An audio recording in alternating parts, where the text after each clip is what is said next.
Back పుస్తకం మంచి విజ్ఞానాన్ని పంచడమే కాదు మంచి భవిష్యత్తుకు పునాదిగా నిలుస్తుందని AP deputy CM Pawan Kalyan అన్నారు. తనకు జీవితంలో నిలబడే ధైర్యాన్ని ఇచ్చింది పుస్తకాలే అన్నారు.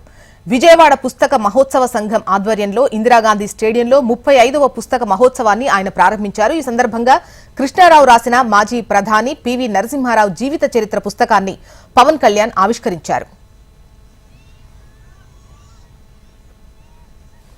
పాఠశాల స్థాయి నుంచే విద్యార్థులకు పుస్తక పఠనం అలవాటు చేస్తే భవిష్యత్తులో మంచి ఫలితాలు సాధిస్తారని అన్నారు. తాను ఇంటర్ వరకే చదివినా పుస్తక పఠనం వల్లే నేడు ఈ స్థాయికి చేరానని, జీవితంలో ఎన్నో దెబ్బలు తిన్నా నిలబడి నిలదొక్కునే ధైర్యం తనకు పుస్తకమే ఇచ్చిందన్నారు. యువత కూడా పుస్తకాలను చదవడం అలవాటు చేసుకోవాలని, అందరితో చదివించాలన్నారు. పుస్తకాలతో తనకున్న అనుబంధాన్ని పవన్ కళ్యాణ్ గుర్తు చేసుకున్నారు.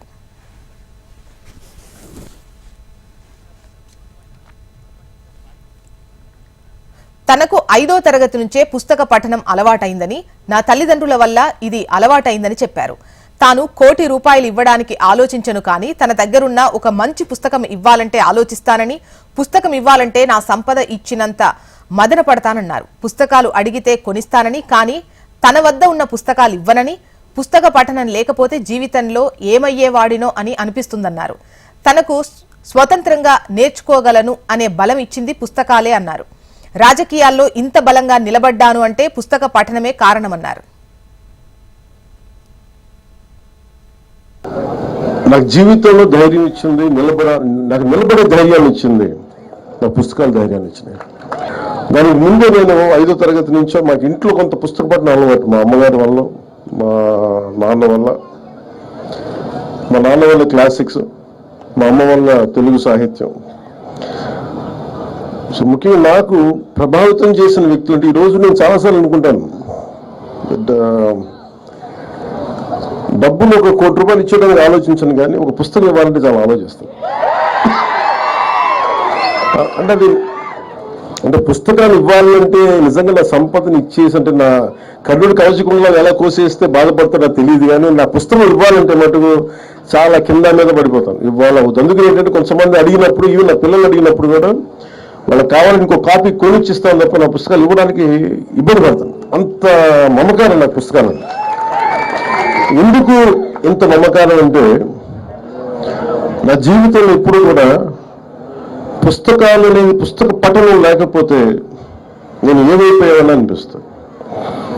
నేను ఇంటర్వ్యూ కూడా ఎందుకు మధ్యలో ఆపేశానంటే చదువుకోలేక కాదు, మార్క్స్ తెచ్చుకోలేక కాదు, బాగా చదివేవాడిని.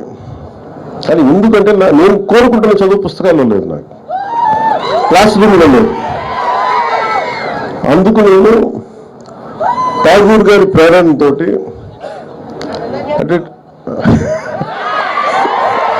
రవీంద్రనాథ్ ఠాగూర్ స్కూల్కి వెళ్లకుండా ఇంట్లోనే కూర్చొని నేర్చుకున్నారంటే అది నేను కూడా ప్రేరణ తీసుకొని ఆయనలాగే చెట్లు చేమలు మొక్కలు చూస్తాం. మన దగ్గరికి అంత లగ్జరీ లేదు, పెద్ద ఉద్యానవనాలు లేవు. మాకున్న 2 రోజా మొక్కలతో కుండీల్లో చూస్తాం. పుస్తకాలు పెట్టుకొని, క్లాస్ పుస్తకాలు పెట్టుకుని రోజా పువ్వును చూస్తాం, ఉండిపోయాడు. ఎట్లా ఎగ్జామ్స్ ఫెయిల్ అవుతారు ఖచ్చితంగా చూస్తూ ఉంటారు. ఇట్లాగా చాలా ఇవన్నీ చూస్తూ నాకు బలం ఇచ్చింది. ఎందుకంటే నాకు స్వతంత్రంగా నేను నేర్చుకోగలను, నాకు అధ్యాపకులు అవసరం లేదు, నాకు ఏమి కావాలో నేను నేర్చుకోగలను. అది సైన్స్ కానీ, సోషల్ సైన్సెస్ కానీ, పాలిటిక్స్ కానీ, హిస్టరీ కానీ, నాకు వేరే టీచర్ అవసరం లేదు అనిపించింది. అందుకని నేను నా చదువు ఇంటర్లో వదిలేసి నేను చదవటం నేర్చుకున్నాను. నేను చదువు ఇంటర్ ఆపేశాను, కానీ చదవటం ఇప్పుడు ఆపలేదు నేను ఈ రోజు దాకా. తెలుగును సరిగ్గా నేర్చుకోనందుకు చాలా బాధపడుతున్నానని, ఆ రోజు మా టీచర్లు చెప్పింది అర్థం చేసుకోలేదని పవన్ కళ్యాణ్ చెప్పుకొచ్చారు. విద్యార్థులు తెలుగు వ్యాకరణంపై దృష్టి పెట్టాలని, ఇంగ్లీష్ నేర్చుకోవాలని, కానీ మాతృభాష ద్వారానే పట్టు సాధ్యమన్నారు. ఇంగ్లీష్ వల్లే అంతా జరిగిపోదని, ఉద్యోగాలు వచ్చేయవని, మనలో సృజనాత్మకత ఉండాలంటే మాతృభాషపై పట్టు ఉండాలని స్పష్టం చేశారు. ఓజీ అంటూ అభిమానుల నినాదాలు చేస్తున్న టైంలో పవన్ కళ్యాణ్ ఓజీ అనే కన్నా శ్రీశ్రీ అంటే బాగుంటుందని సూచించారు. తానంటే అభిమానులకు ప్రాణమైతే తనకు పుస్తకాలంటే ప్రాణమని గమనించాలన్నారు. అక్షర యుద్ధం ఒక్కరి ఆలోచన ద్వారా రావాలని, భగవంతుని ఆశీస్సులుంటే ఒక పుస్తకం రాస్తానని పవన్ చెప్పారు. అని మనం పాపులారిటీ అంటే పాపులారిటీ ఉన్నంత మాత్రాన వాళ్ళు మేధావులు కాదు, నాతో సహా. ఎందుకంటే ఒక కథ రాయాలి అంటే భాష మీద ఎంత పట్టు ఉండాలి, వ్యాకరణం మీద ఎంత పట్టు ఉండాలి, అసలు ఒక్కొక్క పదప్రయోగం మీద ఎంత పట్టు ఉండాలి. ఎందుకంటే నేను స్క్రీన్ ప్లే కూడా రాస్తాను కాబట్టి నాకు తెలుసు ఎంత కష్టమో, ఎంత కష్టమో నాకు తెలుసు. ఒక స్పీచ్ రాయాలంటే నాకు ఎంత శ్రమ పడతానో నాకు తెలుసు. నేను తిరుపతిలో సనాతన ధర్మం గురించి ఒక స్పీచ్ రాయాలంటే ఒక 6 గంటలు, నాకు ఆల్మోస్ట్ 7 గంటలు పట్టిన స్పీచ్. పొద్దున్న కూర్చుంటే తిరుమలలో కూర్చొని రాయడానికి. అది రాస్తున్నప్పుడు నాకు అర్థమవుతుంది ఒక శ్రీశ్రీ తాలూకు ఎంత వేదన పడితే ఒక మహాప్రస్థానం వచ్చి ఉంటుంది, ఎంత జ్వలించిపోతే ఒక వర్షం కురిసిన, ఒక అమృతం కురిసిన రాత్రి వచ్చి ఉంటుంది. చిల్లకి ఎంత జ్వలించిపోయి ఉంటాయి అంటే ఒక్కొక్కరి గురించి. అలాగే విశ్వనాథ గారు అన్ని గొప్ప కావ్యాలు రాయగలిగారంటే ఎంత దహించుకుపోవాలి ఆయన. అంటే ఎంత ఆయన కూర్చొని వంట చేస్తూ నోటితో ఆయన రాయలేదని చెప్తారు ఆయన. ఇప్పుడు ఆయన గురించి అసలు చెప్తూనే కథ నోట్ చెప్పేవాళ్ళు. మళ్ళీ ఈరోజు ఆపేసిన కథ మళ్ళీ రేపు పొద్దునకి మళ్ళీ అందిపుచ్చుకొని మళ్ళీ అది కంటిన్యూ చేయటం. అలాంటి మన విజయవాడలో మహానుభావులు. అలాగే ఎంత సాహితీ సేవ చేయొచ్చు అంటే నాకు అనిపించింది, మనకి సూర్యరాయాంధ్ర నిఘంటు అంటే మీకు ఒక డిక్షనరీ పట్టుకుంటే మన కథ, మన ఉదాహరణకి ఒక క్రిమినల్ ఆయన మాల్కమ్ ఎక్స్ అని.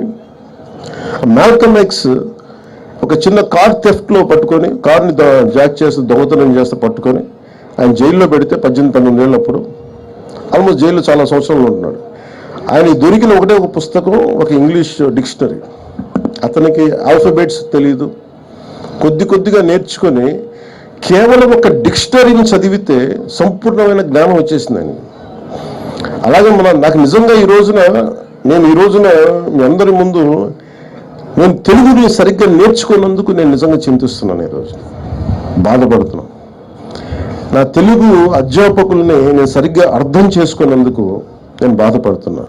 వాళ్ళు శపించారేమో నన్ను, అందుకే నేను తెలుగు సరిగ్గా నేర్చుకోలేకపోయాను. అందుకే ఇప్పుడు తపన పడుతున్నా. కానీ ఇప్పుడు తపన పడ్డా కానీ ప్రయోజనం ఏముంది? వ్యాకరణం ఇప్పుడు కొత్తగా నేర్చుకొని తపన పడాలంటే, ఈ పనుల మధ్యలో నేర్చుకోవాలంటే ఆ నేర్చుకునే సమయం దాటిపోయింది. నేర్చుకోవచ్చేమో కానీ ఇప్పుడు నేను నిజంగా చింతిస్తున్నాను. అలాంటి బాధ మీకు రాకూడదని చెప్పి ముఖ్యంగా స్కూల్లో ఉన్న విద్యార్థులందరికీ తెలుగు వ్యాకరణం మీద చాలా బలంగా దృష్టి పెట్టండి.